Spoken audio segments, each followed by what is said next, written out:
And here we go. I'm pretty excited.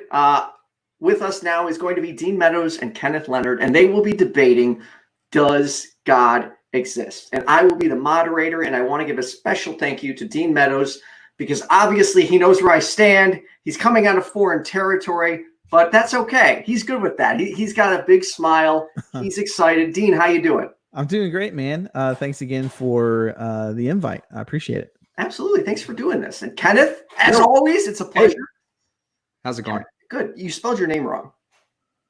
You know what? You made me look. And for that, I tip my hat. Thank you. All right. So check this out, everyone. We will be debating, does God exist? Obviously, Dean Meadows is the Christian. I would think everybody knows that. And Kenneth Leonard is our resident atheist.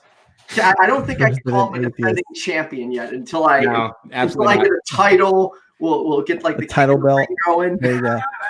Get a title belt. So what we're going to be doing is they're each going to have 10-minute opening statements, followed by rebuttals, cross-examinations, closing statements, and then audience Q&A. So as you think of questions, go ahead and put them in the comments, but do your best to save the questions for the end because it can be quite difficult scrolling all the way back up. So, gentlemen, are you ready? Let's do it. Dean, real quick, if you could just give yourself an introduction, where you're from, where people can check you out. Gotcha. I'm from Gastonia, North Carolina. I'm the executive director of the Daily Apologist. Check us out at thedailyapologist.com. Awesome. Kenneth. There you go. Yeah, I'm here in Chicago, trying to be helpful and useful on the channel here, and trying to do this as many of these as we can do. I'm happy to be here. Awesome. So, well, without further ado, hopefully you'll be able to hear this. Round one. All right. So here we go. Dean Meadows. Hey, I just ask that when I have 1 minute left, you let me know. So you will hear a gong when there is 1 minute left. Okay. Mortal Kombat. We're in the arena. Sounds good. We are in a friendly arena. The production value is incredible. Yeah, no doubt. We need to keep it friendly. This is an important conversation, and that's why I like to make it more of a spectacle, make it more fun and engaging, because anyone can go to a stuffy debate and just sit there bored out of their mind, or we can make this educational and fun at the same time and make it more engaging, make the audience want to partake in what we're doing. So that's kind of where I'm at. If you have questions or comments, do your best to keep them respectful. We're not here to say, hey, you're right, I'm wrong, even though I think Dean Meadows is wrong. He knows that. But that's not what we're here for. We're here to engage in respectful discourse and let them go back and forth. So without further ado, I am going to turn the stage to you, and I am going to step off screen, Dean. All right. So I'd like to thank Ethan for this opportunity to come back and engage Kenneth again on another very important topic. And I'd also like to thank Kenneth for being willing to have this dialogue. And so just as we talked last time, I really believe that this is going to be an engaging and respectful conversation. So in tonight's debate, I'm going to defend the proposition that God exists. And to be more specific, I'm going to be defending classical theism from a philosophical position. So tonight's debate is not about Old Testament ethics. It's not about inerrancy of ancient texts. It's not about the case for inspiration of those ancient texts. And, while these are clearly interesting, important, and mind-stretching topics, they're categorically just not part of my defense. So with that, I'll just go ahead and start outlining my arguments. So my first argument is the contingency argument for the existence of God, and it's one of the most significant arguments for the existence of God, which was developed by the German mathematician and theologian Gottfried Leibniz. Now, what's interesting about his formulation is that it helps us answer the question, why does anything at all exist? And the argument is as follows. Premise one, everything that exists has an explanation of its existence. If the universe has an explanation of its existence, the explanation is God. Premise three, the universe exists. Premise universe exists. Premise 4, therefore the universe has an explanation of its existence. Premise 5, therefore the explanation of the existence of the universe is God. Now, this argument is a valid syllogism, and if the premises are true, the conclusion is inescapable. My second argument is going to be the Kalam cosmological argument. Now, since William Lane Craig's reintroduction of the Kalam cosmological argument, it's become the most popular argument for the existence of God. And so the Kalam, what's interesting about it is it utilizes philosophical reasoning along with empirical data to show that the best explanation for the existence of the universe is a first cause. And the argument is as follows. Premise 1, whatever begins to exist has a cause. Premise 2, the universe began to exist. Premise 3, therefore the universe has a cause. Now, premise 1 is grounded in the metaphysical principle that something cannot come from nothing, and there's no scientific evidence that would suggest that things come into being uncaused out of nothing. Furthermore, everyday experience confirms this principle as well. As we interact with the natural world, we don't encounter things that come into being from nothing. Now, if Kenneth is going to at some point deny premise 1, he's going to introduce some groundbreaking evidence that kind of shifts the paradigm of metaphysics and the scientific enterprise.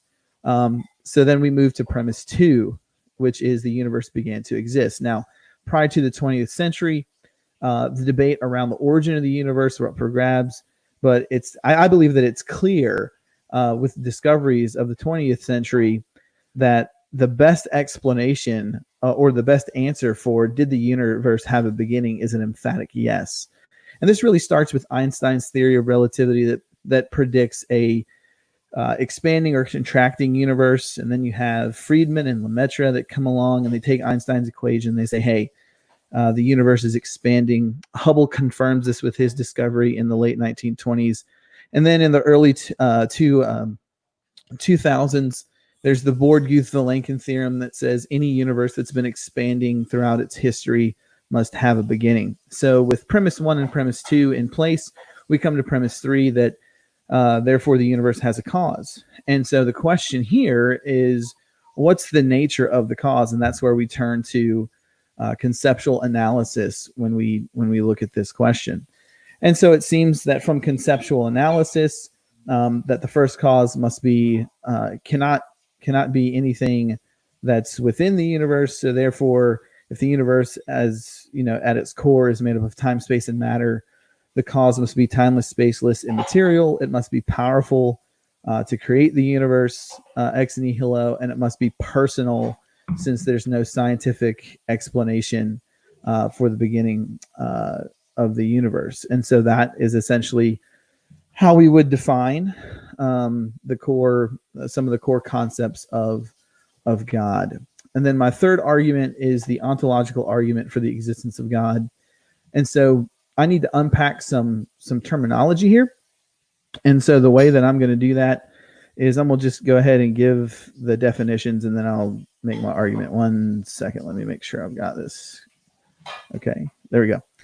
By possible world, I mean a world that might have been. It is a potential description of reality. It's not a planet, a universe of any kind, or any type of concrete object. Whereas the actual world is a description of one possible world that is our reality. By maximally great being, aka God, I mean what Anselm means. It's the highest conceivable being. It's the being traditionally has maximal excellencies or great-making properties like omniscience, omnipotence, moral perfection, and is necessary. And so here's the argument. 1, a maximally great being possibly exists if a maximally great being possibly exists, it exists in all possible worlds. If a maximally great being exists in all possible worlds, it exists in the actual world. Therefore, a maximally great being exists in the actual world. Therefore, a maximally great being exists. Now, it seems that premises 2 through 5 follow logically only if premise 1 is true. And I really think that this puts Kenneth in a unique position, because if he denies premise 1, then he's saying that it's absolutely impossible for God to exist. But even a hard atheist like Richard Dawkins leaves some room for God to possibly exist. But if he affirms premise 1, then there seems to be no wiggle room for him to escape premises 2 through 5. And if that's the case, I would welcome him to theism, and I look forward to setting up a conversation about Christianity with him. So this is just an outline, a brief sketch. I look forward to having a dialogue with Kenneth about each one of these arguments. And I think there are 3 good arguments for the existence of God. And so given the proposition, given that the proposition is in the form of a question, does God exist? I want to make something clear to the audience tonight, that if Kenneth is going to carry tonight's discussion and carry the debate, he needs to do 2 things. The first thing he needs to do is he needs to destroy my arguments for the existence of God. But then what he has to do is he has to provide good arguments for why God, or maybe why atheism, is true. He can't just sit back and just poke holes in my argument. He has to give good reasons as to why God does not exist. And so if he can't do both of these, then I believe that the audience should strongly consider accepting the proposition that God does indeed exist. Thank you.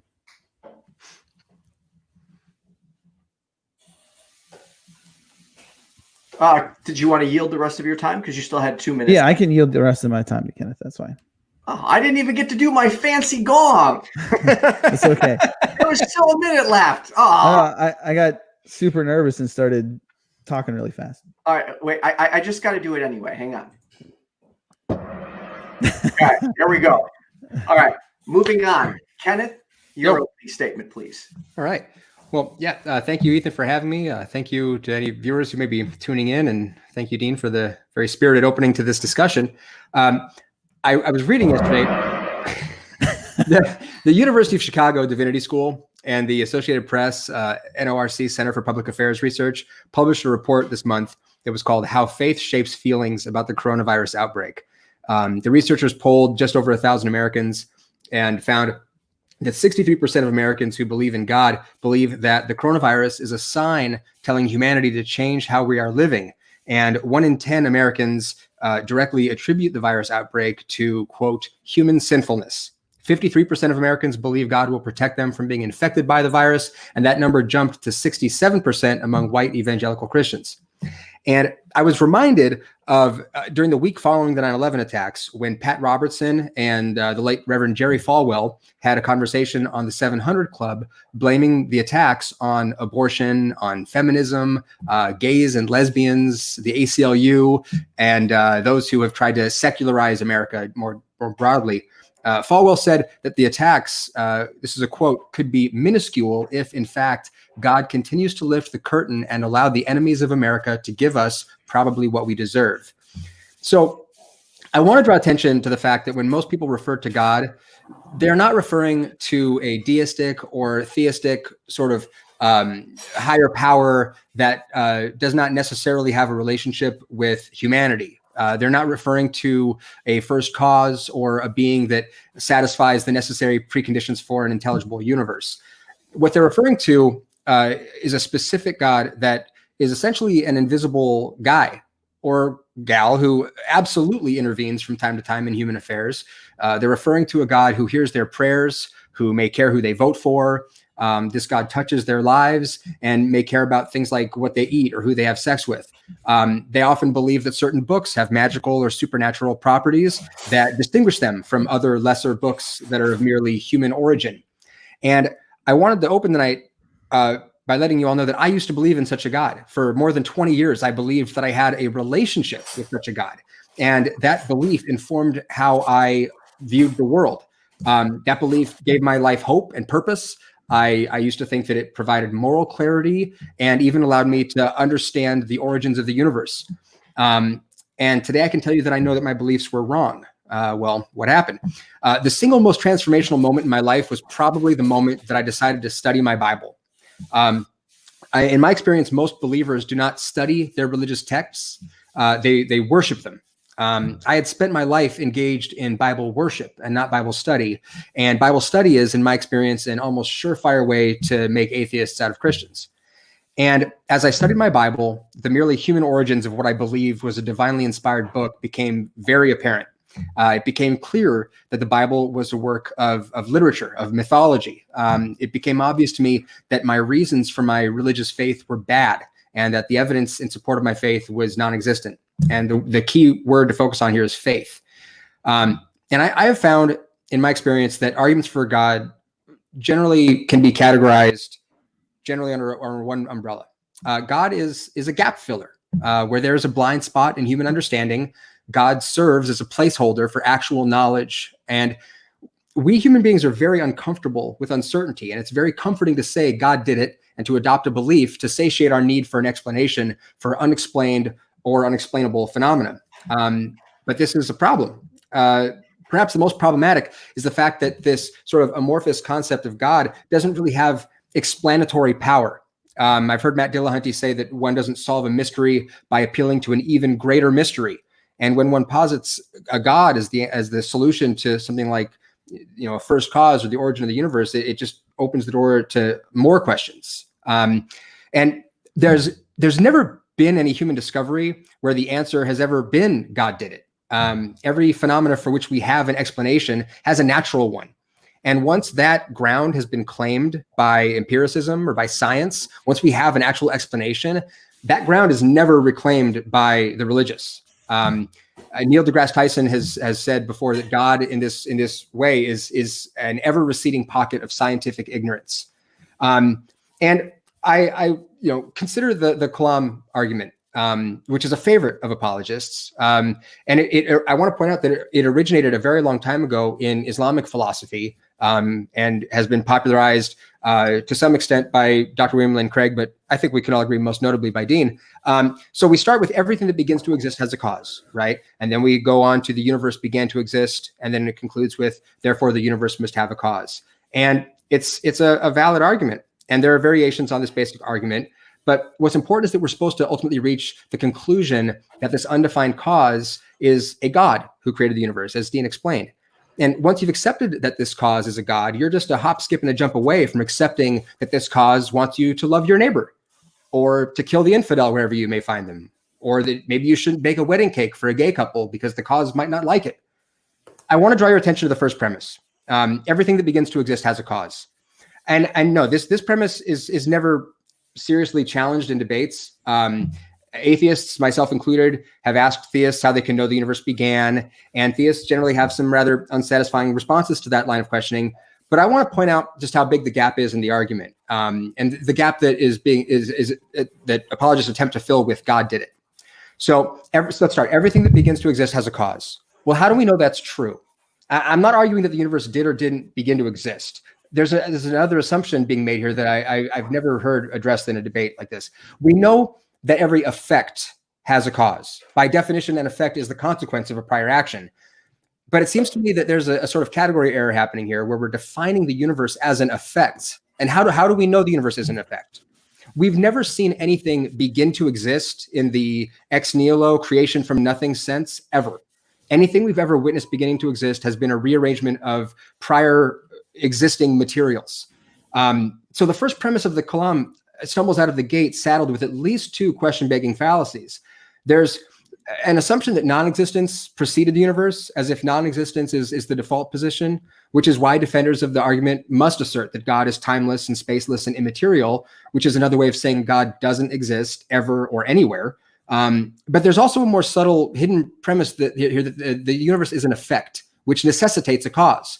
It's question-begging. And we don't know enough about cosmology to make such an assertion. Professionals in the field reach the end of human understanding on this topic, and they set to work trying to expand our understanding. But an argument like the Kalam reaches the end of human understanding, makes assumptions about things we don't know, and then confidently asserts that the universe had a cause. The magnitude of this particular example of God did it is staggering. And every philosophical apologetic I've come across either commits a similar fallacy or merely attempts to define the gap filler into existence so that it may be pressed into service in other apologetics. And that's the ontological argument. It should be painfully obvious that, as Christopher Hitchens put it, that religion comes from a period of human prehistory where nobody had the slightest idea what was going on. It comes from the bawling and fearful infancy of our species and is a babyish attempt to meet our inescapable demand for knowledge, as well as for comfort, reassurance, and other infantile needs.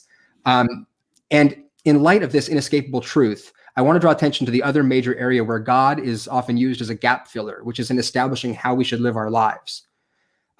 Consider the structure imposed on the ancient Israelites by Levitical laws and how the God of Abraham guided his children morally. In the absence of divine laws like the Ten Commandments, apologists would have you believe that Moses and his people would have been ethically rudderless. But are we to believe that they couldn't have figured out that, thou shalt not steal or thou shalt not kill on their own, or that other societies at the time hadn't already figured this stuff out? The Code of Ur-Nammu predates the Mosaic Law by centuries and has prohibitions against murder and theft and kidnapping and rape. And where did that code derive its authority from? From the king. There's no God mentioned. Humans there had done the work of considering what they wanted their society to look like, and they drew up some rules without the unnecessary baggage of a God. So consider the effect of believing that we should do anything because it's what a God wants us to do. Consider that literally anything can be believed in and therefore justified based on faith. And now, before Dean catches me in committing an appeal to consequence fallacy, notice that there is no evidence that any of the moral or ethical injunctions found in any of our religious texts have ever come from anything other than human beings who were trying and failing to make sense of the world. So what I'm asking is, how much sense does it make to believe on insufficient evidence that a God exists and then does or doesn't want you to do things? And what happens when someone else's God may disagree with your God? And I want to draw attention to the fact that atheism is a word that shouldn't really even be necessary. And I'm not the first person to point this out. But in the same way that we don't have a word for a person who doesn't believe in psychics or a person who doesn't believe in Santa Claus, the word for someone who doesn't believe in a God shouldn't really even be. Sam Harris, in his letter to a Christian nation, said that atheism is nothing more than the noises reasonable people make in the presence of unjustified religious belief. So what I'm advocating for is a clearing of the air so that we can talk sensibly about what we know and how we should live. Because, friends, there's no catch-all solution to humanity's problems. There's no universal gap filler that answers our unanswered questions.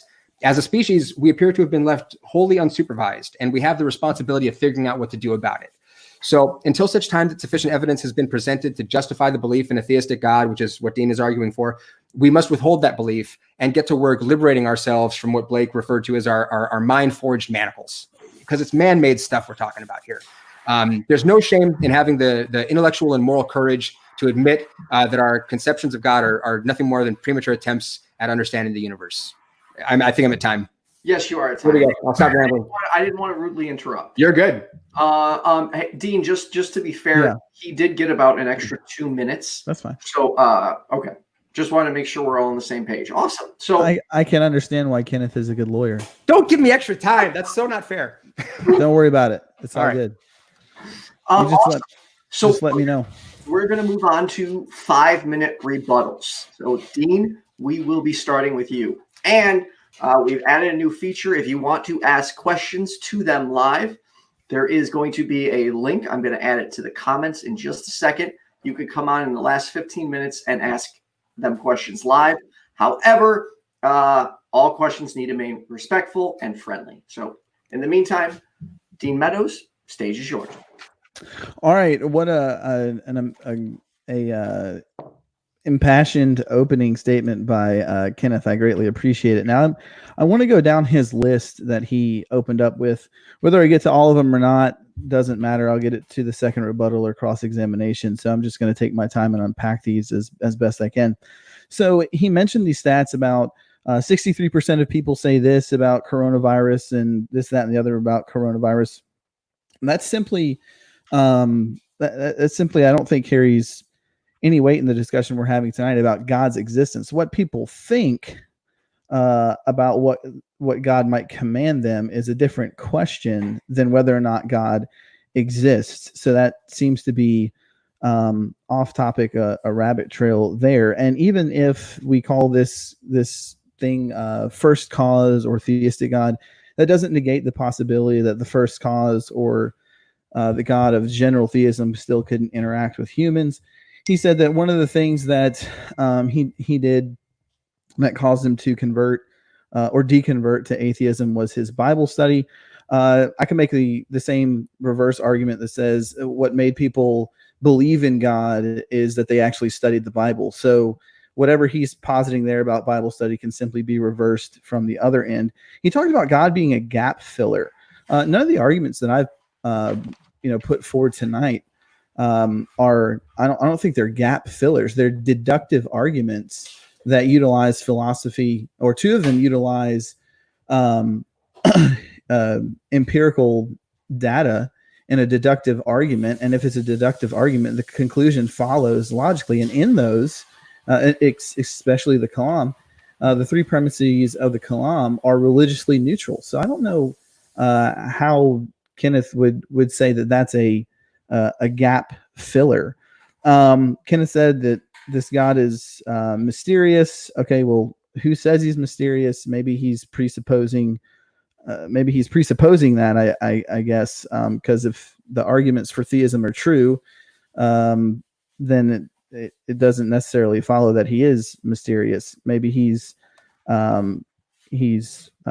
relevant and he's present, and he's just not as relevant and present as Kenneth would like him to be. On what grounds does Kenneth say that he's mysterious? What else? He says, let's see here. He talks about the Kalam and says that the Kalam commits a fallacy in the first premise about whatever begins to exist has a cause. He says, hey, all this stuff is a rearrangement of matter. And where Kenneth is mistaken on that, respectfully, Kenneth, where he's mistaken on that is that it is a rearrangement of matter within the universe. First law of thermodynamics. That says nothing about what caused matter to begin. And he asked the question, well, how do we know that the universe began to exist? Well, any natural cause will ultimately, as far as an infinite regress, that causal chain will ultimately terminate. And this has been put forth by Alexander Pruss and Robert Koons through the an updated Grim Reaper paradox called causal finitism, that no matter what causal chain you have, it ultimately terminates and cannot go on actually forever. And so in that, the universe could not be eternal in the past for a number of reasons. One would be the second law of thermodynamics, where you have a finite amount of energy in a closed system, to where the universe is slowly running out of energy.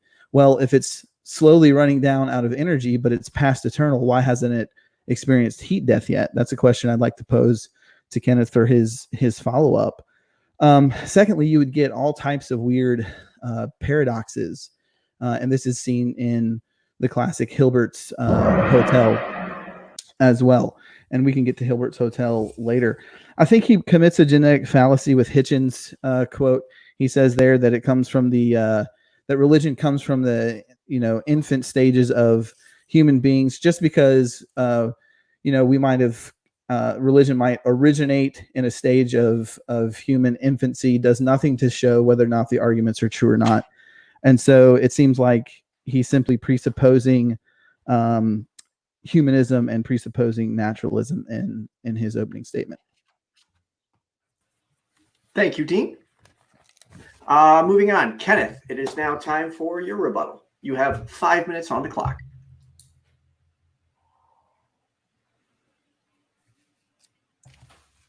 Can you hear me? Kenneth? Well, that's not good. Which one of us was stalling out? Was it? Oh, okay. There. Can you hear me? Am I here? Yeah, I can hear you. All right. You now have 5 minutes. Please go ahead. Okay. So I want to try to, I love what Dean's doing here. The contingency argument, I would actually appreciate if Dean would lay that out again, because I'm not sure that I got it. It seemed to me essentially identical to essentially the Kalam, but with God plugged in. Now, let's talk for a moment about the ontological argument. So there's a sort of category error here that I think may undercut the whole thing. Thoughts don't exist outside of a mind, and things don't exist in a mind. So when we're talking about something existing in the mind, we're talking about a concept, not a thing. And there's a sort of equivocation that I find in this argument, where we're talking about existence as if it's an attribute of something, where I think it's more accurate to say that existence is a condition that allows things to then have attributes. So when we talk about things like God being a necessary being, I think we would have to prove that God exists before we could even begin the discussion of proving whether or not, or of sorting out whether or not he exists necessarily. Otherwise, it seems to me like a begging the question problem, but Dean may be able to straighten me out on that. With the Kalam, I would love it if Dean could address really how we can know that the universe is an effect. He said in his statement, something cannot come from nothing. I know that many atheists would jump in right there and say, is there a special pleading problem with God, always existing or not coming from nothing? I understand that theists then will say that, well, no, God is timeless and will sort of attach attributes to him that excuse him from this problem with sort of a bit of hand waving. I would be interested in hearing what Dean's thoughts are on if there is a problem there with an infinite regress, with things like, well, then what caused God? It's interesting that Dean said that the Kalam is religiously neutral. He's absolutely right. The argument is it terminates in the universe had a cause without making any claims about what that cause is, which is why I think that the contingency argument seemed to me, if I understood him, like Kalam, just with God built in. The reason why I alluded to God being mysterious or misunderstood is because nobody on earth seems to agree about who or what God is. Religions make mutually exclusive claims about their various gods, and various gods can satisfy the conditions that Dean's talking about. I mean, the Kalam was formulated originally as an Islamic argument, and it is still used in defense of the idea that the God of the Quran is the true God, because the same inferences that are then made based on what kind of being could be the cause. Well, Muslim apologists hold up the Quran and say, well, here you go, it's all right here. So I think that's a problem. The reason why I referred at the beginning of my statement to why people to what people think about God and what God wants them to do is because they think that God exists. And so when we're asking the question, does God exist? To the guy who's saying, I'm not going to bake the cake for that gay couple, to him, the God that says, I don't want gay couples getting married exists. And I think that's something that's a distinction that's worth talking about. I recognize that Dean is not here to defend a specific, denomination or something like that, but I think that is a problem. He referred to the rearrangement of matter in the universe. And yeah, I'm talking about how all we can observe is how things behave in the universe. And it seems like a mistake to assume that that the same rules apply in the universe to outside of the universe, to creating the universe, etc. For a question like why has there not been heat death, I would refer people to talk to cosmologists, to physics. Sean Carroll did a tremendous job talking about this in his debate with William Lane Craig. And I want to point out that Dean has a knowledge superior to mine on authorities on some topics. So we can already see that. And I can't refute what physicists have said that I haven't read. But the fact that I can't refute the claim doesn't necessarily lend credibility to it. I would have to know more about the sources that Dean's citing to know whether or not they're credible. And we are at time. Thank you. All right. So next 5-minute rebuttal is going to come back from Dean Meadows. And if you have questions in the audience, put them in the comments. We're going to get them at the last 15 minutes of this discussion. So Dean, go ahead. Okay. Thank you for that, Kenneth. So Kenneth mentioned the ontological argument and says that he thinks it begs the question because of the use of existence. And this is what Immanuel Kant called the problem of the predicate. But it isn't odd to use existence as a predicate in any number of settings. A mother reads a story to her daughter, and the daughter asks, "Mommy, is the animal real, or is it just in the story?" So the child is clearly asking whether the animal described in the child's story exists in reality, or as Anselm would say, in understanding exists here. And so it's used as a legitimate function of the predicate, and therefore it wouldn't beg the question. If it works for the mother in the story time setting, it seems to work in the ontological argument. Now, Kenneth went on and talked about the kalam. So unless Kenneth is going to posit that matter is eternal, which is what he mentioned last about the rearrangement of matter, unless he's going to posit that matter is eternal, then matter itself at some point in the past came into being. And so my question to Kenneth is he positing that matter is eternal? If the universe is past finite, then it is an effect. Then something caused it to come into being. Now, that's the question at hand. What caused it to come into being with regards to that? As far as the special pleading, who created God? That's like asking the question, what does the color blue taste like? What Kenneth is trying to do, and what often atheists try to do, is they'll take the category of uncaused and move it into caused, just like you would try and take the color of blue and move it into taste. God definitionally, just by definition, that's not special pleading, just by definition, is uncaused.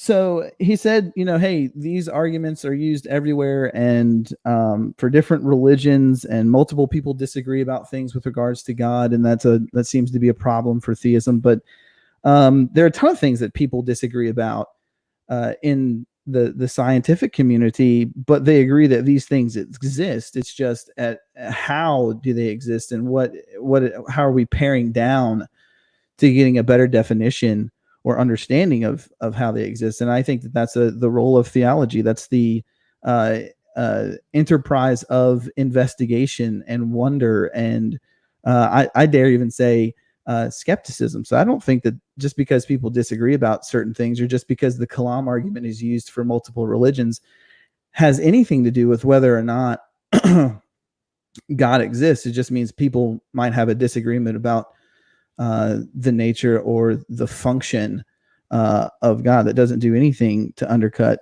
the argument. So that's essentially the 4 points that I have that Kenneth made. There might be one more. Oh yeah, the heat death of the universe. The reason that we haven't experienced that is simply because the universe is not past eternally old. And we haven't gotten to the point where that has taken place yet. So with that, I will cede the rest of my time because I've answered all of Kenneth's points, I believe. Dean, you've ceded your time twice. I answered all the questions. Can Dean retain his time, and then at the end of my time, tack on some more time? Yeah, we could. I just want to keep it as fair as possible, especially Dean, because you're not on home territory, so to speak. So no, that's fine. I mean, I'm just gonna go as far as I need to go with answering the questions. I felt like as far as what I put down on here, I answered his questions. Now, if you want to add that time to cross-examination or Q&A for the audience, I'm okay with that. Awesome. Well, thanks, Dean. If Kenneth's okay with that. Yeah, I'm easy. Every time you end early, I don't get to do my dong noise. Well, that was the other part of my goal this evening, so that you couldn't hit the gong. All right. Kenneth, you have 5 minutes on the clock. Okay, I'm going to try to come in under time too, because Dean's impressing me. So with existence as a predicate, I think the analogy of an animal in a story is perfect, because when the child has the concept of an animal in their head, that is not an animal existing. In the same way that if a person takes a picture and shows you a picture of an animal, you don't have an actual animal in your head. So it still seems to me like a category error here. On the question of whether matter is eternal, I don't know. Maybe The thing that I wrote down is that I'd really like for Dean to, I feel like I'd be able to answer these questions better if he would define what he means for me by the universe. If we're talking about our local universe, or if we're talking about all of existence, or maybe something else. Who knows what kind of definition Dean may be working with. But on the question of who created God, the idea here that Dean gave us is that God's just uncaused by definition. Well, I don't understand why then our universe couldn't be uncaused by definition. I fail to see an explanation being given for why we would define the universe still as an effect that necessitates a cause. And I have to point out that in the field of cosmology, I've never encountered an expert who talks about God as a possible cause in a modern context. But perhaps Dean could direct us to some of the literature here.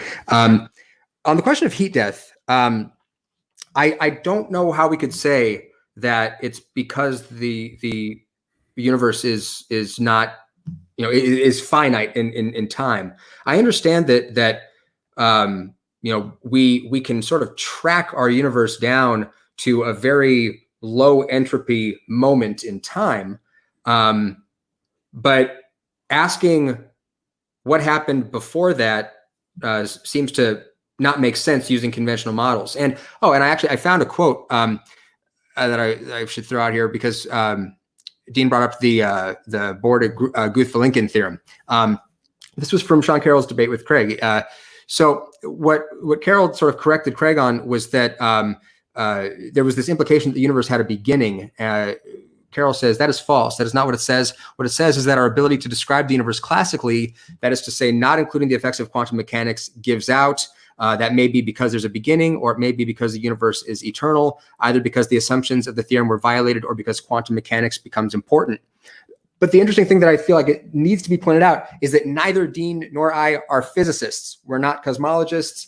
I would urge anyone watching this debate to go check out what cosmologists are saying. Attend a scientific conference. You will not hear people talking about God as a plausible explanation or as a first cause. And with that, I'm gonna stop before the gong comes. Come on. Nice. Well, you know what? I'm sorry. I just, you have to get it anyway. Okay. All right. I feel better now. All right. So moving back, Dean, now we're going to go back to you, and you're going to have another 5 minutes to a 5-minute rebuttal. Okay. Thank you for that, Kenneth. So Kenneth said, he didn't know whether or not matter was eternal. Fair enough. We'll get to that, I'm sure, in our cross-examination. I don't want to beat that horse to death.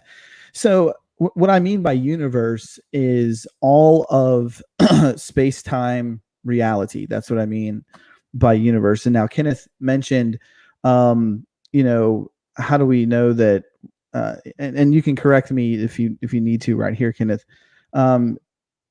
Said something to the effect of, our local universe, and that kind of presupposes that Kenneth thinks there's a possibility there might be other universes out there. My question would be back to him: does he have any empirical data that would suggest that there is there is a multiverse or a world ensemble type of thing? He asked the question, how do we know our universe isn't eternal? The universe is contingent. The parameters of the universe that we see with regards to the cosmological constants and quantities could have certainly been different and could have formed a life prohibiting universe or no universe at all. Therefore, that's why it would be contingent. It doesn't exist necessarily in and of itself. As far as cosmologists who posit God, Guillermo Gonzalez, he's one. He wrote the book. There's a book with Stephen J. Wright back in the early 2000s. Privileged Planet. There you go. And then with regards to Vilenkin and Guth, what Carroll doesn't mention in that debate is that in Vilenkin's book, Many Worlds in One, and I'm paraphrasing here, I believe it's on around page, it's towards the end of the book. Don't know what specific page, but he says, an argument is what it takes to convince, the average man. Proof is what it takes to convince even the most, even the most skeptical person. With the evidence now in place, cosmologists have to deal with a cosmic beginning, and Vilenkin is agnostic on that. So it doesn't. I mean, I see what Sean Carroll's saying, but Vilenkin in his own book says, based upon their theorem, the universe has a cosmic beginning, and he even goes on to mention that would be the case even if there was something that was brought forth in quantum mechanics that changed the way that we look at the theory of relativity. So it's just Carroll's point, with all due respect to Sean Carroll, is moot based upon, I believe, what Vilenkin says in his book. So with that, I'll cede back my time. Gong. Well, no, I won't be upset this time. I'll give up the gong. I'll leave it up to you guys. All right, Kenneth, 5 minutes on the clock, sir. Okay. So, with the universe being defined as all of space-time reality, this is interesting. Okay, so Dean has a really good question about multiverses and things. So I'm under the impression that our universe is expanding, which to me begs the question: what is it expanding into? I don't know enough about physics to know if that question even makes sense. I've listened to TED Talks and things, people talking about multiverses, which, I don't know enough about physics to know if what they're saying makes sense, but it seems like it does, as a plausible way of looking at things. It's so interesting because if we're talking about the universe as all of reality, I hope this isn't unfair for me to say, it seems like we're talking about the universe is existence. And if we're talking about something existing prior to existence, that hurts my brain. It doesn't make sense to me. If Vilenkin refers to a cosmic beginning, I wonder if he's referring to a beginning of the cosmos and not necessarily a beginning of existence. That's the way that I've heard physicists sort of talk about this sort of thing. And I seem to remember in the debate with Craig, Carroll brought out Guth, who had said that he thought that it's possible that the universe was eternal, but said, I think the most responsible thing one can say, which is that he doesn't know. So I want to kick it back to Dean. This is so much more fun than just this rambling on. I love the way we're doing this. All right, cool. Gotcha. So we were going to move on to cross-examinations. Okay. But I guess I'll leave it up to you guys. You want to move into your cross? Well, or we could just replace the cross-examination with open dialogue. Could we try? I'm okay with that. I think cross could be fun too. Dean, do you want to maybe take like a couple minutes to deal with what I just put on the table and then just transition? Yeah, I can. Cross? Yeah, I can do that. So I guess my point is, even if Kenneth is correct in saying that there's this cosmos that's outside of our instantiation of space-time reality, I don't see how that would undermine any premise.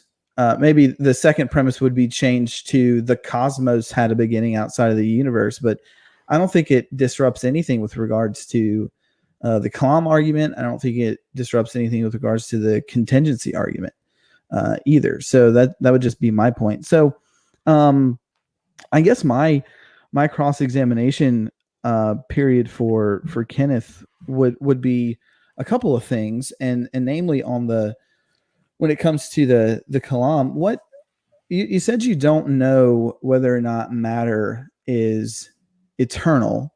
So I guess my question is, what would convince you that matter is not eternal? I mean, if causal finitism is true and every causal chain ultimately breaks down to a point in which that that chain must begin at some point in the past. Why is it hard to say that matter at some point in the finite past came into being? So real quick, the first cross would be coming from Kenneth. Oh, sorry. I apologize. Okay, great. Well, now I got my first question. I got to answer. Now you got my first question. Okay, I'm going to deal with that before I ask my question. So, thanks, Ethan. I don't think it's necessarily a problem if things came into existence. I think that in my experience, the arguments that I've heard that talk about things coming into existence without a cause, the way that someone like Lawrence Krauss may postulate, I don't understand the arguments. So in light of that, I'm sort of deferring to those guys with regard to those arguments. Okay. The place where I'm tripping is just really just on the idea that the universe is necessarily an effect. I don't understand why the universe couldn't be infinite, or how we've ruled that out. I've heard talk about, sort of expanding and contracting of space-time that, could explain what it sounds like you're talking about. But right. The bottom line is, how do we rule out, what the professionals in the biz of cosmology haven't yet ruled out? So what is your specific question for Cross? I guess my question is, what's your specific question? So this is where I was going to go. I wanted to ask you, why is God the way he is? In other words, why does God have the attributes that you claim that he has? And as a follow-up, I'm just going to lay it all out so you can have it all. Could God have been another way? And if not, does that make his attributes arbitrary? All right. So your question is, why is God the way that he is? Yeah. Why does God have the attributes that he has? Could he have been any other way? And if not, are his attributes therefore arbitrary? Right. So I just wanted to say arbitrary because of Joel Sedekase, by the way. that was the entire thing. Gotcha. I think God necessarily is omniscient, omnipresent, omnibenevolent, morally just, maximally great, those things, because it seems to me that if God is the highest conceivable being, it would necessarily follow that he would have those attributes.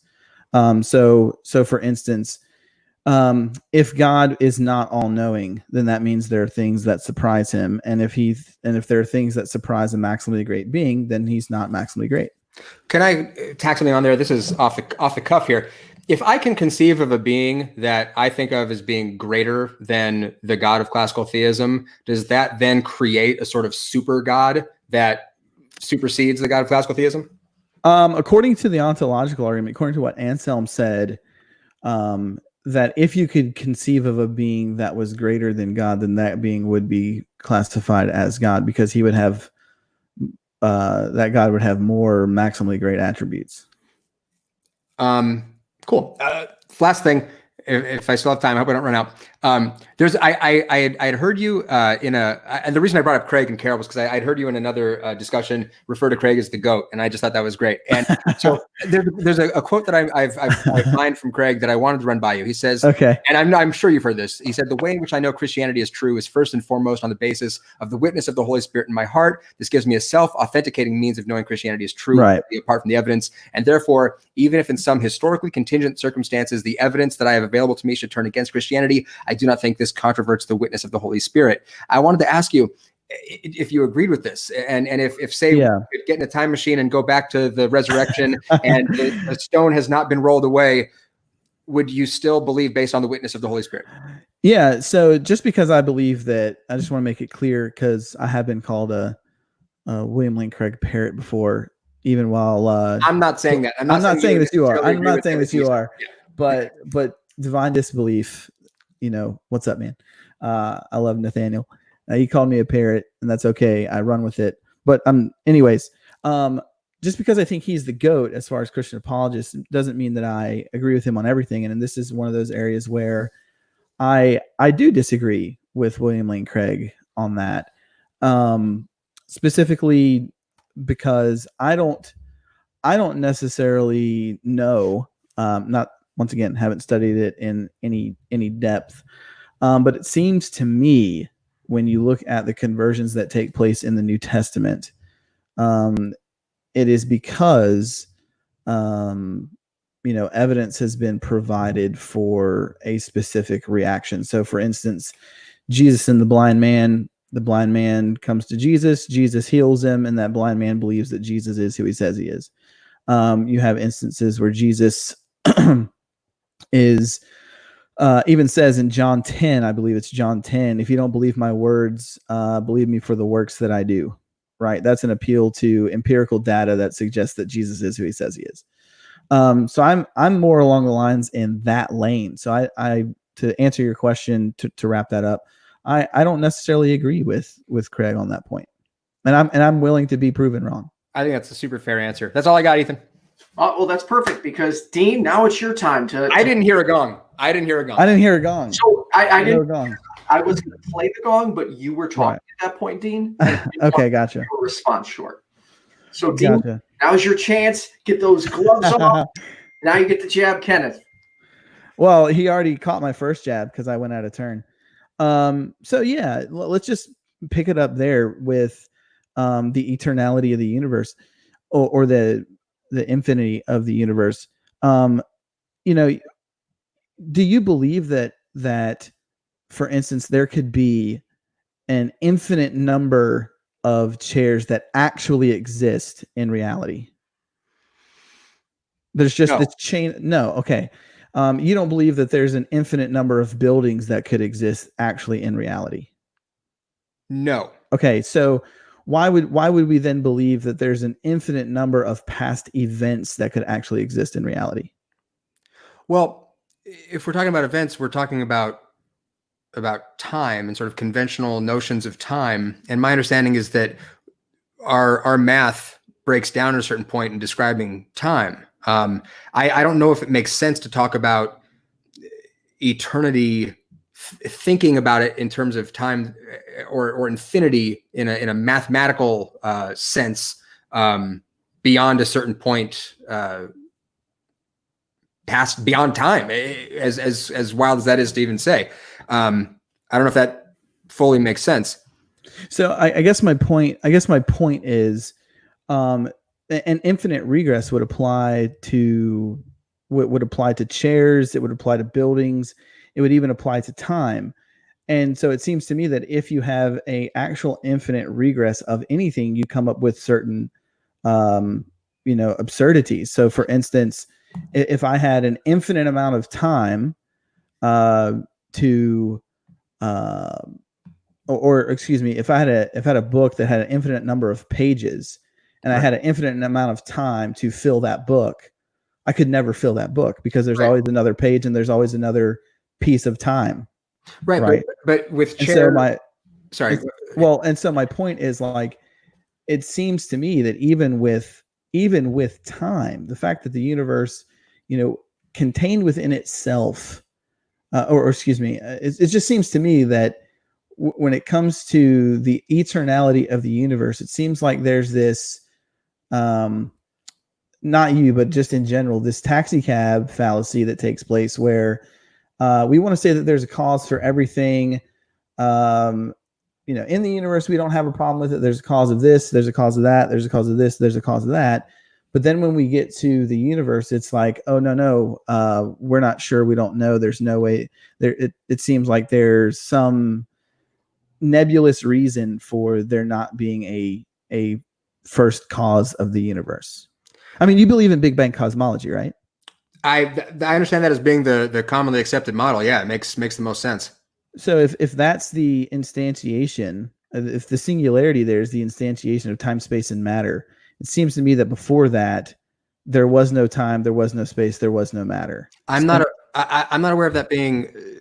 My understanding of Big Bang cosmology goes back to a super dense, low entropy state of things and a rapid expansion out of that. I understand that our conception of time sort of breaks down past that moment in and space. There's an expansion there, but we're still talking about material expanding, is my understanding there. And I may be just revealing my ignorance on the topic of Big Bang cosmology, but it seems to me that when we're talking about things like books or trees or pages of books, that we are still referring to things inside the universe, and we can observe how things operate inside our universe. But when we talk about conditions beyond what we have thus far been able to observe or explain, and conditions outside of our known universe, I don't know how we can make statements with any confidence about what conditions would apply there. Well, so then there's the there it is. I got a minute. Okay, so let me kind of flip the script. I don't even know if I'm going to have enough time to go to the contingency argument. So the difference between I'll just make a statement instead of a question. The difference between the contingency argument and the Kalam argument. Dean, if you want to tack your time on, I mean, you had time left on really. Yeah. Okay. The difference between the contingency argument and the Kalam argument is the contingency argument is simply asking the question, why does anything exist at all? Whereas the Kalam is asking the question of what's the best explanation for the existence or the beginning of the universe. So I guess, I mean, I don't really have anywhere else to go. Let me ask a question here. Sorry, I'm looking for that paper that I had. Okay, so I'd like to investigate the gap filler that you mentioned. Would a deductive argument that proceeds from philosophy and empirical data count as a God of the gap filler? Well, to a certain extent, any deductive argument, there is a gap that is being filled. Anytime we reach a conclusion about anything, a gap is being filled. The reason why the God of the gaps thing becomes a problem, and I've never heard God of the gaps be invoked outside of the context of a debate like this, is whether or not that gap is actually filled, because the God of classical theism is not a super well-defined or useful concept. So when we're just slapping the stamp on it as like God did it, and that's our understanding of something, it's not understanding at all is what I'm trying to make. So do you think that arguments like the contingency argument and the Kalam argument, do you think that those are just arguments that say, oh, God did it? Well, the Kalam wouldn't, but I mean, there are other problems I have with the Kalam. Okay. Something like the contingency argument seems to create a question that may not even make sense for the purpose of slapping the God did it on it. Of the question, why does anything exist at all? I don't know if that makes sense. I mean, things exist. Existence is, and I don't know why we would assume that there's any condition other than existence that could be. We're talking about is. Why is it? And why isn't it? It gets weird at a certain point. And the ontological argument is not a God did it argument. It's not. No. Okay. I guess the other question that I have, just looking at what you opened up with, would be, let's see here. So you mentioned Bible study. Yeah. And how that led to you deconverting. So you're saying that Bible study deconverted you.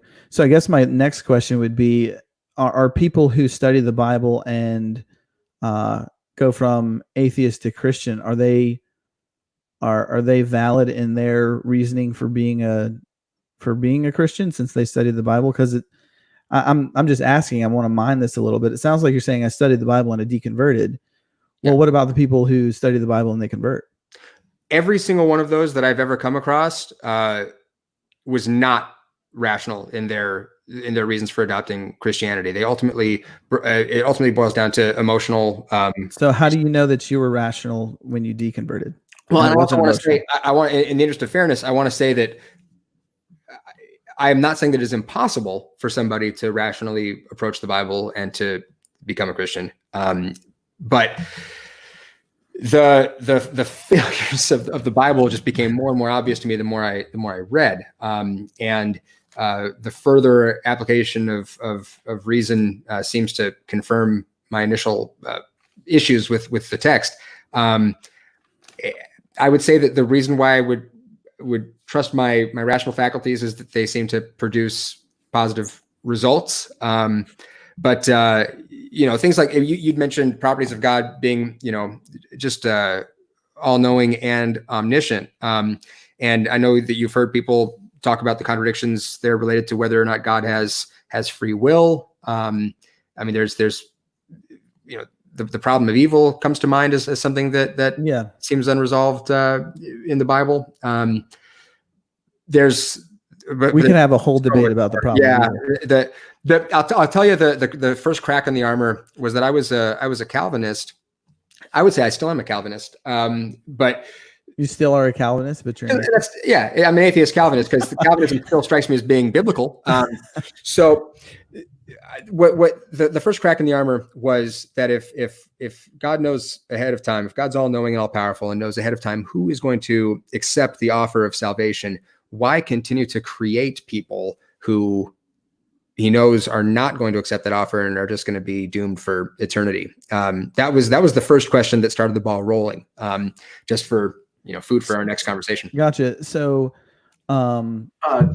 sorry, I did let you go over. I know you did. So I had one more in the chamber, but it's okay. Well, no worries. Because we are going to go to open dialogue after closing statements. So, Ken, you're going to give your closing statement first. Yep. 5 minutes, and then Dean's going to give his closing statement, and then we're going to go to 15 minutes for Q&A and open dialogue. So start getting those comments in YouTube right now or Facebook, wherever you're watching us at. And then before I get to their closing statements, I do want to point out promote two very important things. This Thursday at 7 p.m. Central Daylight Time, we are having the first ever Women of Atheism Roundtable.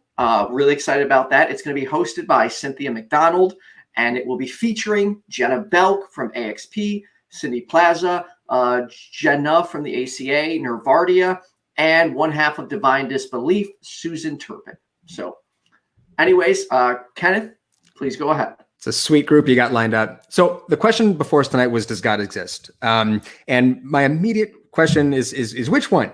Dean was here to defend the God of classical theism, but there are literally thousands of gods we could have been talking about. There's a sort of snarky atheist meme of that everybody's an atheist, including Dean. He just believes in one more God than I do. So yeah, Dean elected to focus on a particular conception of God, but why? I think we should all be asking what makes the concepts Dean focused on especially meaningful. In his essay Memorial Service, H.L. Mencken compiled a list of deities that are no longer with us. He began with talking about a time when Jupiter was king of the gods, and that anyone who doubted Jupiter's authority was considered to be a barbarian and an ignoramus. But where in all the world is there a man who worships Jupiter today? And he goes on to list several gods, Isis and Baal and Moloch, before reminding the reader that all of these were gods of the highest eminence. Many of them are mentioned with fear and trembling even in the Old Testament. They ranked 5,000 or 6,000 years ago with Yahweh himself. The worst of them stood even higher than Thor, but they have all been thrown down the chute. And after listing dozens of retired gods, Mencken concludes, he says, ask the rector to lend you any good book on comparative religion. You will find them all listed. They were gods of the highest dignity, gods of civilized peoples, worshipped and believed in by millions. All were omnipotent, omniscient, and immortal, and all are dead. And so where are we now? Without Thor to explain where the lightning comes from, what did we have to do? We had to come up with an explanation. And this strikes me as the project that we're all faced with. And while we're all figuring out how to make sense of the world, I can't help but notice that God seems to have declined to weigh in and grace us with an appearance tonight to weigh in on the question of his or her existence, which is disappointing. the very best evidence and arguments that are presented for God strike me as leaving us with a picture of a rather inept figure, sort of leaving breadcrumbs and clues for us, but never making things quite perfectly clear. I mean, think about the arguments that were presented tonight, and ask yourself if, in light of these arguments, if it really seems plausible to you that any God that you've ever heard presented to you exists, that the God that your neighbors may believe in. There's a church down the block from me, a Catholic church. Does that God, is it real? And is dialogue like this between guys like Dean and I, is this the best it can do to establish its existence? It strikes me that there's just no reason to adopt the affirmative position here. I think that the evidence is lacking. The arguments have holes in them. They've been refuted. They're certainly not authoritative. And despite the sincere protestations of the faithful, I think it's becoming clear all the time that belief in God, in addition to being unreasonable, is simply unnecessary. And I think that we can do better. And our competing and mutually exclusive notions about God seem to get us in a lot of trouble. So I think it's time to let go of this idea that God exists. And before the gong comes in, that's where I'll shut it down. All right. Thank you, Kenneth. Yep. Moving on to Dean. We have 5 minutes to close, and then we're going to open for the 15-minute QA session. Word. All right. So as I make my closing statement, I want to thank Ethan for his hard work in not only setting this up, but in the multiple channels that he produces and he runs. I'm grateful to be here tonight on his channel.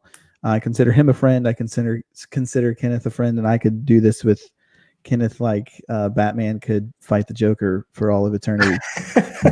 So it's just a Marine Army thing. So in tonight's debate, I proposed that God does exist, and I laid out 3 arguments for why I believe that God exists: the Kalam cosmological argument, the argument from contingency, and the ontological argument.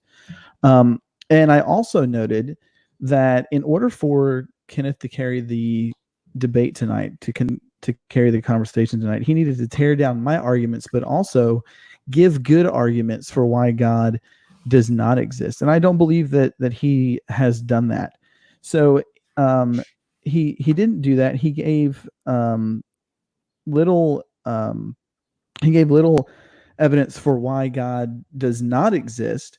He didn't touch the contingency argument. He mentioned a little bit about the ontological argument.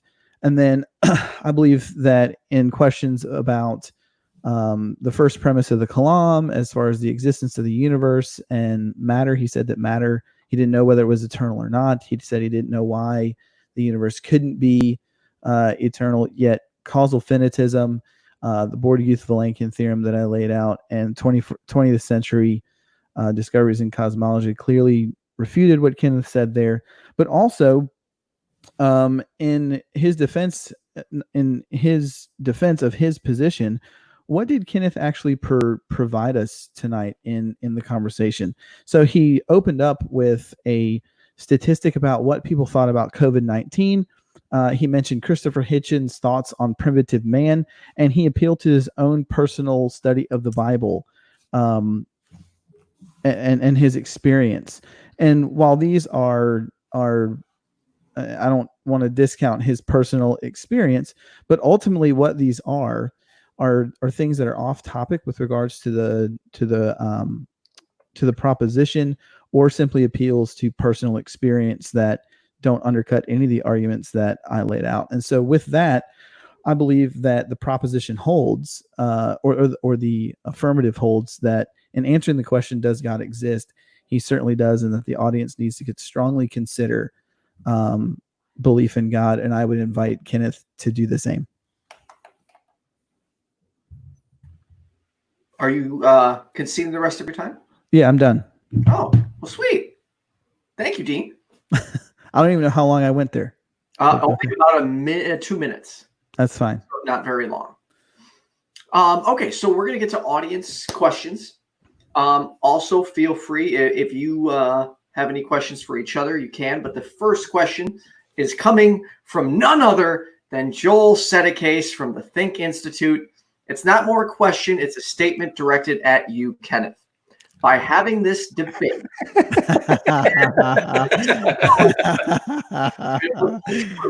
dude, I need to get in contact with Joel. That's a cool dude. This show soon. It's funny because per something that I referred to earlier, I could be presupposing Quranic truth and still have foundations for the debate. But anyway, I'm not gonna get dragged into that. Okay. You don't want to debate Joel again? Anytime. Awesome. All right. Question from Michael. Dean, did Dean present the argument that morals were only understood at the reveal of the Mosaic Law? No, I didn't. I think what Michael is saying there is in relation to what Kenneth mentioned when Kenneth quoted Hitchens about primitive man and how we had all those things prior to the Mosaic Law. Okay. I think that's what he's mentioning there. Because in an opening statement, you don't typically rebut what is. Well, is already present. Yeah. Made that mistake before. All right. Same. Against divine disbelief on the resurrection. He smashed me for it. Oh, I believe it. He's intense. Which he should have. I would not want to debate him. But he's a teddy bear. He's a teddy bear. He's a teddy bear, but he lost that one, no matter what he said. I wouldn't want to debate either of you at this point. Like I learned. I do want to debate divine disbelief on your channel. Just throwing that out there. I'm throwing down the gauntlet. All right. Divine disbelief. The challenge has been issued. Let's go. Accept it. Okay. Another question for you, Dean. Other than by definition, how can we know that God is an answer for the problem of infinite regress? Right. Can you throw the question back up there so I can read it again? Sure. All right. So other than by definition, how can we know that God is the answer for the problem of the infinite regress? Well, when you get to the infinite regress, what you want to do is you look at, what takes place in an infinite regress. It goes on and on and on and on forever. And then you compare that to reality and you see that reality doesn't seem to presuppose that time is past eternal. And then you ask the question, all right, like in the Kalam, what's the best explanation for the cause of the universe? And from conceptual analysis, you arrive at timeless, spaceless, immaterial, personal, and powerful. And that's what causes you to say, all right, hey, this is probably the best explanation for the cause. And that definition happens to fall into the category of what we would normally say are characteristics or definitions of God. So it's not a presupposed definition of God. It's drawing from the definition to what the possible cause is. Thank you. All right. Next question is for Kenneth. Do you believe there was a man named Jesus Christ of Nazareth who was crucified and rose from the dead? I want to take this one, but Derek Nix. No. Nope.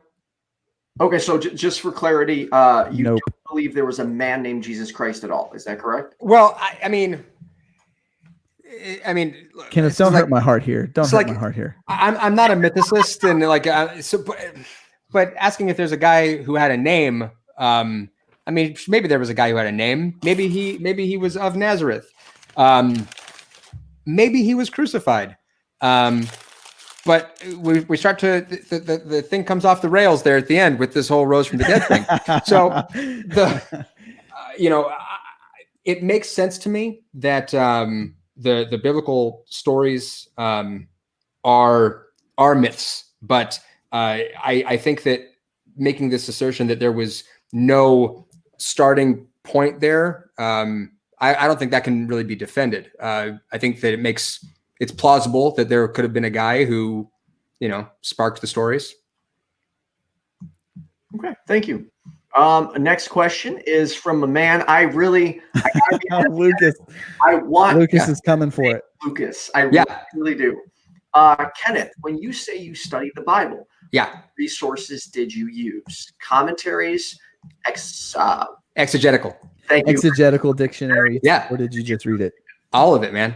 So the church that I came up in, was started by a group of guys who several of them were faculty members at what used to be Christian Heritage College, now San Diego Christian College, and the emphasis was on a very rigorous study and analysis of the Bible. But the reason why I refer to what we used to do as Bible worship was because there was never a question of whether or not the stuff we were reading was true. There were all these presuppositions built into the study that make it not really study. So my favorite commentary, I mean, I don't know. I mean, my Matthew Henry commentary was like dog-eared to death. I really liked my Ryrie study Bible and all the resources that came in that. I mean, I any resource that you could think of that a seminary student would have had access to, I had, largely because I was surrounded by seminary students and graduates and professional apologists and faculty members and historians who do this for a living, or they're professional Christians the whole time that I was asking all my pesky, annoying questions. Thank you. Yeah. This is more of a statement, so but I still think if you want to address it, you could, Dean. One of the reasons that I don't think God exists is that the possibility requires too many words and explanations, and a no-show for God himself. It should not be that hard. I'll throw that up there again. Yes, I apologize. Sorry.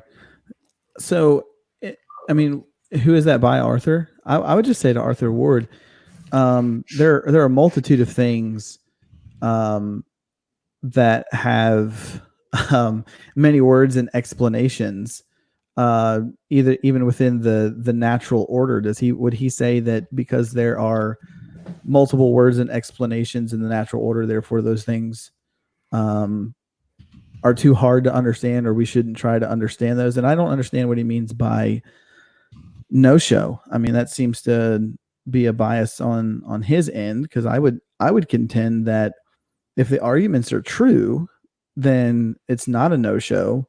If things like the resurrection are true, it's not a no-show. And even if I'm deemed to be wrong about the inner witness of the Holy Spirit, that wouldn't seem, the argument from religious experience wouldn't seem to be a no-show. So I think with respect to Arthur, I think that those are things that he needs to take into consideration when he talks about the no-show for God and the wordiness of and the explanations that he is appealing to. Thank you. All right, so I don't see any more audience questions right now. Wait, oh dang, Divine Disbelief is here regarding it. Didn't think Dean was doing any more digital debates. Either way, good to see you folks. Can't stay. Just so you know, Divine Disbelief, he did just issue a challenge asking if you would debate him. Bring it. Let's go. Hear that? Let's go. Friendly. I love Nathaniel. Nathaniel is one of those guys that pushes me in just in general for thinking about why I believe what I believe. And I can tell you, he pushes me even when I'm preparing for a debate, because I know that when I wake up, he's over there sleeping and breathing his argument. Stop. He's so, like, so let's go. Let's go. You know, Dean, I gotta say, in the little time I've known you and been a part of the atheist community, a lot of people have a very high opinion of you, not of your view, to be very clear. No, I understand that. That's fine. He's wrong, but he is such a nice guy. Like, people do speak very highly of you. And I really want people in the audience to know that. Like, Dean, like myself, he's made many friends of people who don't share similar views. And I think that's the important thing here. All right. Question for Kenneth. I want to point out that, Kenneth, you will be debating this man next. Yeah. Question for Kenneth. Given the evidence Dean gave for the universe beginning to exist, would you say that it is more reasonable to believe the premise rather than deny it? Dean didn't give evidence for the universe beginning to exist. There was Kenneth. It didn't happen. So no. I mean, this is the thing, and I have a tremendous amount of respect for Dean, and I like Dean. But there were so many things that were said where I just kept going, I don't know how he can possibly say that with confidence, because we're talking about things that are outside of what we know and what we can know. Well, it's okay. There were arguments made, and there were reasonable. There was a reasonable articulation of the position, but that's distinct from evidence. Saying can I ask him a question, or are we just going to still go on with? If you want to ask a clarifying question, yeah, I want to ask a clarifying question. Sure. So, when you say that there wasn't evidence, but there were arguments made, so when you're talking about evidence, are you specifically saying only those things that can be demonstrated within the natural order? I guess let me ask it this way. So do you find that inferences to the best explanation are equally as valid as any other type of way in which we would arrive at a conclusion?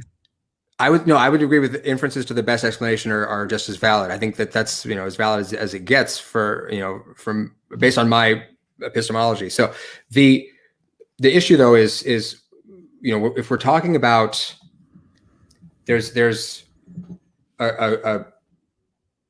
are arguments that are presented by cosmologists.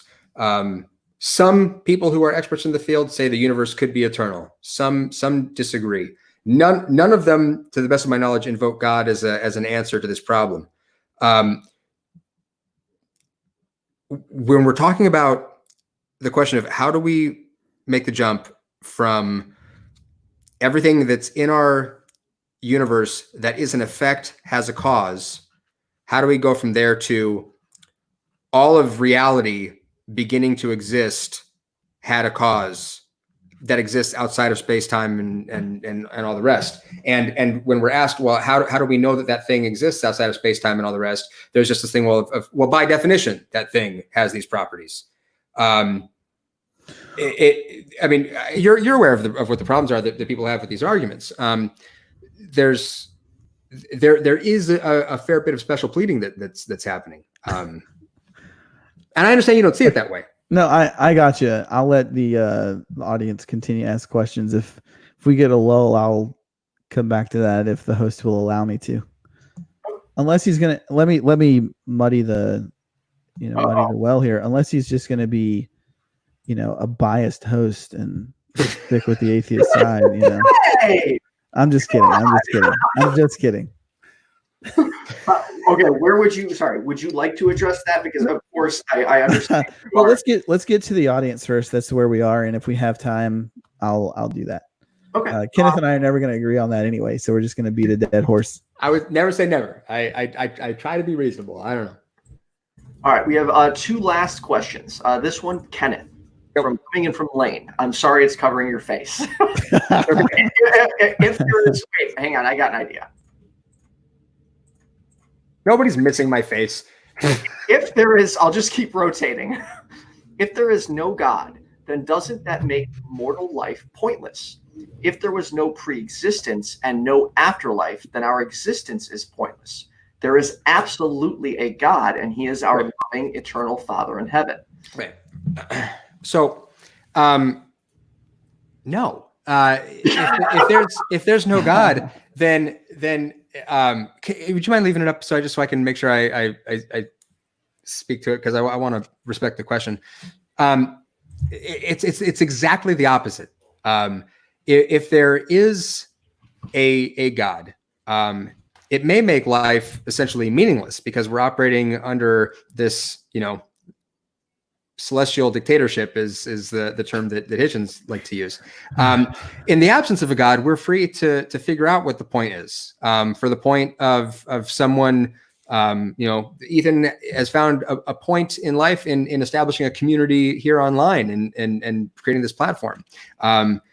There's all kinds of points to life that you can find. I don't understand how an afterlife gives our existence any more meaning either, because in the absence of an afterlife, every moment that we have here in this earth is given extra significance because it's all we've got. So I would strongly disagree with the idea that with God everything makes sense. But it would be a subjective. It would be a subjective meaning. It wouldn't be any type of ultimate meaning. Yeah. And I don't know. Am I even allowed to comment on that question? It's up to the host. I don't want to step on. Make it quick, because then we just have one last question. Go to the one last question, and then I'll revert back if it's possible. All right. So Dean, this one's going to be for you. Will God ever step in and settle these debates himself before it's too late? Or will he need his followers to defend his existence until the end of time? Gotcha. Rick Nemo, interestingly enough, when you look at the Old Testament and the New Testament, God has always called on his people to defend the truth of his word, whether that's with the Old Testament prophets, whether that's with Paul, whether that's with Peter. That's essentially part of the Great Commission, to go into all the world and to preach the gospel to every man. And part of that is strictly, Paul at the Areopagus, he makes an apologetics argument from poets of the Greeks because he knows the Greeks don't like Hebrew scriptures. So, I mean, I understand that there might be some sarcasm behind Rick's point, but the point being is,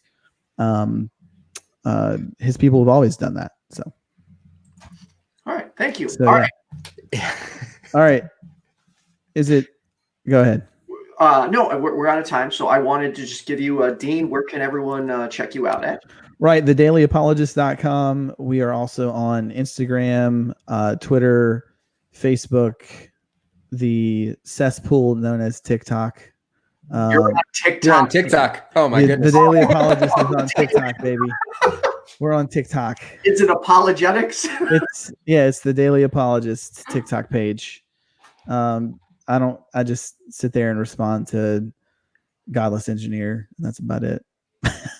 Godless Engineer will be on my show this week. He's a great guy.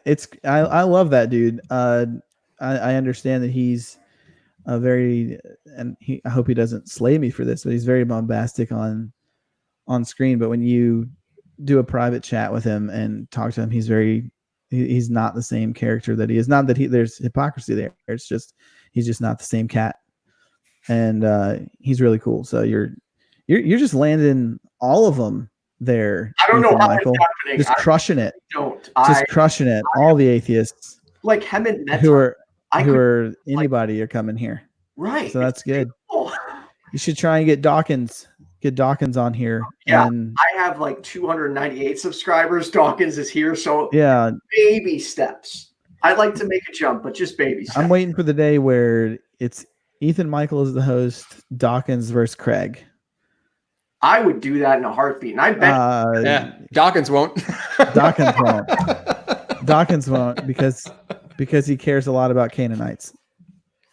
Also, Kenneth, where can everyone check you out? Do you have a YouTube channel? I am working on it with the YouTube thing. But I'm going to be on the Daily Atheist morning show on Friday.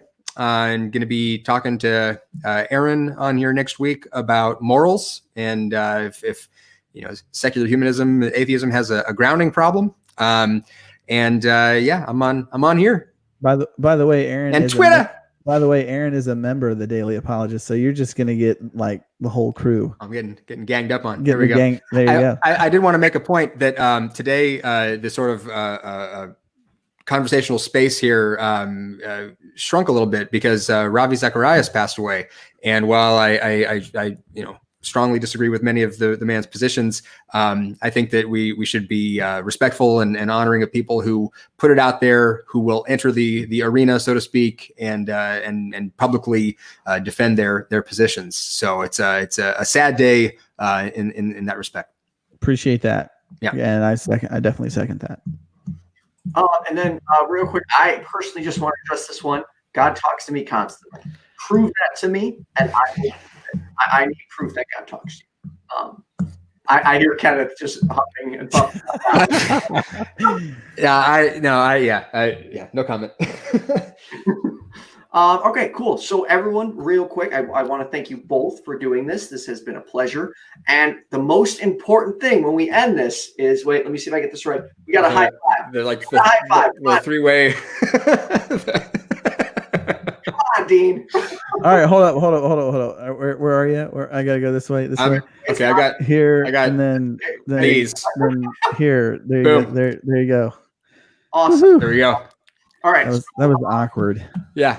On this Thursday at 4:30 p.m. Central Daylight Time, the Godless Engineer will be on. Then at 7 p.m., we have the first ever Women of Atheism Roundtable with host Cynthia McDonald, featuring Jenna Belk, Susan Turpin, one half of Divine Disbelief, Cindy PLAZA, Jenna, and Nervardia. And then this Friday, I will be appearing on S.J. Thomason's YouTube channel. You're gonna have fun with that. She extended an invite to me and my counterpart Puck, and we'll be joining her and Craig Reed. And Craig Reed seems intense, so I'm excited. So, gentlemen, thank you both for doing this. Anytime. Hey, I enjoyed it, and we're gonna have to find another topic, Kenneth. Yeah. For sure. Remember, like and subscribe.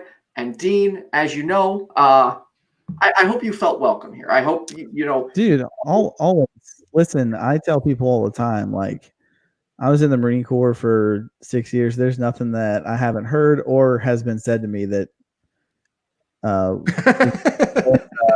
would offend me coming from you guys. So it's all good. Don't worry about it. Were you treated fairly, I guess? Absolutely not. No, of course I was. Of course I was treated fairly. Would you recommend your friendly neighborhood atheist to your Christian friends? Potentially. Potentially? Come on. No, I would for serious fun but serious dialogue between Christians and atheists. I definitely think it's a good channel. Awesome. Well, again, thank you both, everyone. I hope you have a wonderful week. Stay safe, happy, and healthy. And good night.